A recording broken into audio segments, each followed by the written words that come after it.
54 ከ12 ሲሆን በምሽጥ ላይ የሚገኘው ደግሞ በ157 ከ21 ነው።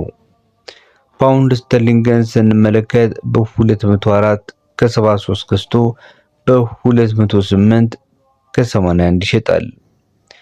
አንድ ዩሮ በኢትዮጵያ ንግድ ባንክ መረጃ መሰረት በ180 ከ94 ተገዝቶ በ184 ከ56 በምሽጥ ላይ ነው የሚገኘው። የስዊስ ፍራንክን ስንመለከት በ192 ከ55 ተገዝቶ በ196 ከ40 የኢትዮጵያ ብር በምሽጥ ላይ ነው የሚገኘው። የኩዌት ዲናርን ስንመለከት አንዱ የኩዌት ዲናር በ493 ከ09 ተገዝቶ በ502 ከ97 በምሽጥ ላይ ይገኛል።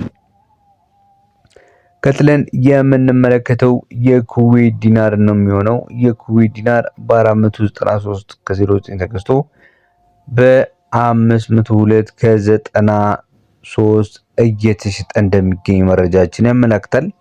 የቻይና ዩዋንስ በስንት ተገዝቶ በስንት ይሸጣል ካላችሁ ደግሞ በ22 ከ22 ተገዝቶ በ22 ከ67 በመሸጥ ላይ ነው